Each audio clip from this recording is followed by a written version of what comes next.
12 रबीउल अव्वल को घर में मछली पकाना गैब से दौलत लाता है, क्योंकि 12 रबीउल अव्वल को जिस घर में मछली पकती है तो फरिश्ते उस घर के चारों तरफ घूमते रहते हैं और अल्लाह की बारगाह में दुआ करते हैं कि ऐ अल्लाह, ये तेरे रसूल की आमद पर पानी की ये ग़िज़ा अपने घर में पका रहा है, क्योंकि मछली की ये ग़िज़ा पकाना और इसको खाना गैब से जुड़ा हुआ है। और अगर कोई शख्स अपने घर में 12 रबीउल अव्वल के दिन मछली पकाए और उस पर एक दफ़ा सूरत फातिहा और 3 दफ़ा सूरत इखलास पढ़कर दम कर दे और अपने मरहूमीन के लिए दुआ मांगे, तो मोहम्मद सल्लल्लाहु अलैहि वसल्लम और आपकी आल के सदके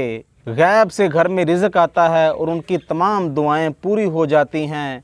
और उनके मरहूमीन पर जो भी अज़ाब नाज़िल हो रहा होता है वो भी ख़त्म कर दिया जाता है और उनके गुनाहों को माफ़ कर दिया जाता है। तो दोस्तों, कोशिश करके 12 रबीउल अव्वल वाले दिन अपने घर को पाक और साफ़ रखना और मछली पका के अपने मरहूमीन के लिए लाजमी दुआ करना